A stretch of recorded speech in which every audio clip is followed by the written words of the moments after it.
Channel grammar and hands. இந்த வீடியோவில் 8ஆம் வகுப்பு கணக்கு அழகு 5 வடிவியல் பயிற்சி 5ல் 2 கணக்குகளில் 5 மற்றும் 6வது கணக்குகளுக்குரிய விடைகளை விளக்கமாக பார்க்கலாம். உங்களுடைய 5வது கணக்கு ஒரு இரு சமபக்க முக்கோணத்தில் சமபக்கங்கள் ஒவ்வொன்றும் 13 சென்டிமீட்டர் மற்றும் அடிப்பக்கம் 24 சென்டிமீட்டர் எனில் அதன் உயரத்தை காண்க. நல்ல கான்செப்டுக்குள்ளே போய்க்கணும். அப்போ கொடுத்துருக்கிறது இரு சமபக்கங்கள், 2 பக்கங்கள் சமமாக வரணும். அப்போ 2 பக்கம்னா ஒரு பக்கம் 13, இன்னொரு பக்கம் 13. முக்கோணத்தில் 3 பக்கத்தில் 2 பக்கம் டிசைட் பண்ணிட்டோம், 13. அப்போ அதுக்கு கீழே ஆப்போசிட்டில் இருக்கிற அடிப்பக்கம் எவ்வளோன்னு கேட்டீங்கன்னா 24 சென்டிமீட்டரில் உயரத்தை கண்டுபிடிக்கன்னு சொல்லி கேட்டிருக்காங்க இல்லையப்பா.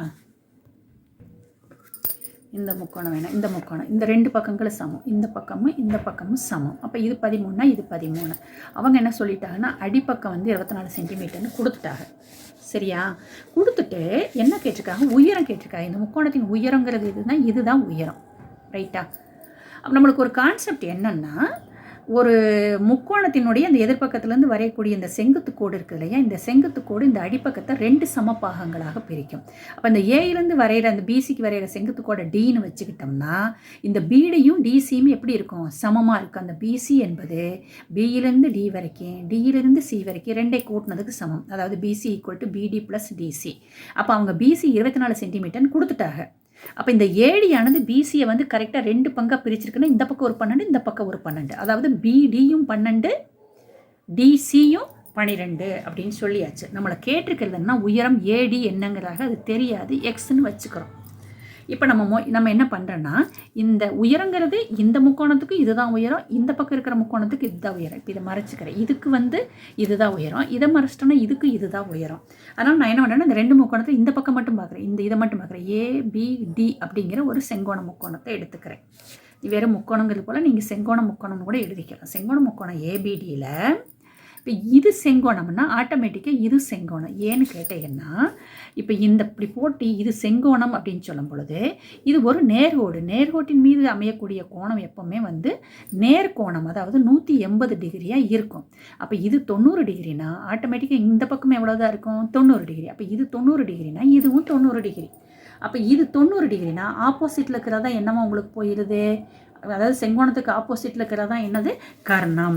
அப்போ கர்ணங்கிறது என்னது? ஏபி. அந்த ஏபி ஸ்கொயரானது மற்ற இரு பக்கங்கள், இப்போ இதை நம்ம மறந்துட்டோன்னு சொல்லிட்டேன், இது வரைக்குமே பார்க்கணும். பிடி ஸ்கொயரை ஏடி ஸ்கொயரையும் கூட்டினதுக்கு சமமாக வரணும். அப்போ இது நம்மளுக்கு 13 தெரியும், பிடி தெரியும், பியிலேருந்து டி வரைக்கும், அதாவது மொத்தத்தில் பாதின்னு கண்டுபிடிச்சி 12ன்னு வச்சுட்டோம். இந்த ஏடி தெரியாததை எக்ஸ்ன்னு வச்சுக்கிட்டோம். அப்போ ஏடி ஸ்கொயர்னா எக்ஸ் ஸ்கொயர். 13 169, 12 144, எக்ஸ் ஸ்கொயர் அப்படி வச்சுக்கிறோம். நம்ம எக்ஸை இந்த பக்கம் அப்படி வச்சுட்டு இந்த 144 இந்த பக்கம் போகும்போது -144 ஆகுமா? அப்போ 169ல் 144 போச்சுன்னா 25. அப்போ எக்ஸ் ஸ்கொயர் ஈக்குவல் டு 25னா எக்ஸ் ஈக்குவல் டு √25. வர்க்க மூலம் கண்டுபிடிக்கணும். வர்க்க மூலம்னா 2 நம்பருக்கு ஒரு நம்பர் எடுக்கணும். 25 நம்ம 5 25ன்னு போட்டு 2 5க்கு ஒரு 5 எடுத்துட்டோம்னா எக்ஸ் ஈக்குவல் டு 5 வருது. அப்போ எக்ஸ்ன்னு நம்ம என்னத்தை வச்சுருக்கிறோம்? உயரத்தை தான் வச்சுருக்கிறோம். அப்போ உயரம் ஈக்குவல் டு 5 சென்டிமீட்டர்னு சொல்லி எழுதணும். 6வது கணக்கு வானூர்திக்கும் கப்பலுக்கும் இடையே உள்ள தூரத்தை கண்டுபிடிங்க. இப்போ மேலே வானூர்தி இருக்குது, கீழே கப்பல் இருக்குது. இங்கே என்ன பண்ணிட்டாங்க? செங்கோணம் கொடுத்துட்டாங்க. இந்த அளவு கொடுத்துட்டாங்க, இந்த அளவு கொடுத்துட்டாங்க, இந்த அளவு தான் கேட்டிருக்காங்க. டிஸ்டன்ஸ் டி என்னங்கிறாங்க. என்ன டிஸ்டன்ஸு? வானூர்திக்கும் கப்பலுக்கும். நம்ம கொடுத்துக்கிற கணக்கு முதல்ல நல்லா உள்வாங்கிட்டு போனால் ஈஸியாக இருக்கும். அப்போ இது ஒரு செங்கோண முக்கம் முடிவாயிடுச்சு. உடனே நம்ம என்ன பண்ணுறோம்? இந்த செங்கோண முக்கோணத்துக்கு ஆப்போசிட்டாக இருக்கிறது என்னது? கர்ணம். அப்போ பித்தகரஸ் தேற்றப்படி இந்த கர்ணத்தின் வர்க்கமானது இந்த இரு பக்கங்களின் வர்க்கங்களின் கூடுதலுக்கு சமம் அப்படிங்கிற கான்செப்டை நீங்கள் உள்ளே வாங்கிட்டு போங்க. அப்போ கர்ணங்கிறது என்னம்மா? S square. S square. இன்னொரு பக்கம் என்னது? AB square.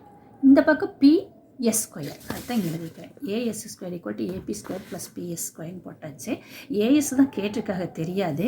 ஏபி 80 கொடுத்துட்டாங்க, பிஎஸ் 150 கொடுத்துட்டாங்க. 8 8 64, 2 0 போட்டுக்கோங்க. 15 15 225, 2 0 போட்டுக்கோங்க. 2 கூட்டினீங்கன்னா 28,900 வருது. அப்போ டி ஸ்கொயர் ஈக்குவல் டு 28,900னா டி வேணும்னா என்ன பண்ணணும்? வர்க்க மூலம் கண்டுபிடிக்கணும். இதுக்கு நான் சிம்பிளாக இந்த 28,900 209 பெருக்கல் 100 நோட்டை 280 17 17 289 வரும்போது ஒரு 17 எடுத்துக்கலாம். 100 வந்து பைத்து 100 ஒரு 10 எடுத்துக்கிட்டு 17 10 இருக்குன்னா 170ன்னு போடலாம். இல்லைங்கிற பட்சத்தில் டானா வகுத்தல் போடும் பொழுது எப்போவுமே நீங்கள் வந்து இந்த 2 3 5ன்னு சின்ன நம்பர்லேருந்தே வகுத்துட்டு போகணும். பொதுவாக வந்து பகா எண்களாகவே வகுத்துட்டு போகணும். 2 அளவு இருக்கிறோம். 1 2 4 2 8 9ல் 4 2 8 மிச்சம் 1 இங்கே வரும்போது 5ல் I 2 10 0 மடி ஏன்னா இரட்டை எண் இல்லையா, இரட்டை எண்ணுன்னா 2ஆல் தான் வகுக்கணும். 7 2 14 2 4 5ல் 2 4 மிச்சம் 1 இங்கே வரும்போது 10ல் I 2 10 இது வந்து ஒற்றை எண் ஆயிடுச்சு. அப்போ 2ஆல் வகுக்காது. 3ஆல் வகுக்குமானா 7 2 9 9 2 11 5 16 3ஆல் வகுக்கணும்னா கூடுதல் 3இன் மடங்காக இருந்தால் தானே 3ஆல் வகுக்கும். இது 16 வருது, வகுக்காது. அதனால 5க்கு போயிடும். 5ஆல் வகுத்தா ஓர் 5 5 மீதி 2 இங்கே 22ல் 4 5 20 மீதி 2 4 5 20 மீதி 2 I 5 25 மடி 5ஆல் வகுத்தா 14ல் 2 5 10 மீதி 4 இங்கே வரும்போது 44 ஆயிருமா. 44ல் 8 5 40 மீதி 4 இங்கே வரும்போது 45ல் 9 5 45 இது மறுபடியும் வந்து எதாலையுமே வகுக்காது. 17ஆல் மட்டும்தான் வகுக்கும். அதனால் 17 17 289ன்னு போட்டு 2 2 2 5 2 17 எடுத்து 2 வர்க்க மூலத்தை விட்டு வெளியில் எடுக்கும்போது 2 2க்கு ஒரு 2 2 5க்கு ஒரு 5 2 17க்கு ஒரு 17 5 10 17 170 மீட்டர். அப்போ டி என்பது 170 மீட்டர். அப்போ டிங்கிறது என்னது, வானூர்திக்கும் கப்பலுக்கும் இடைப்பட்ட தூரம் ஈக்குவல் டு 170 மீட்டர்னு சொல்லி போடணும். தேங்க்யூ.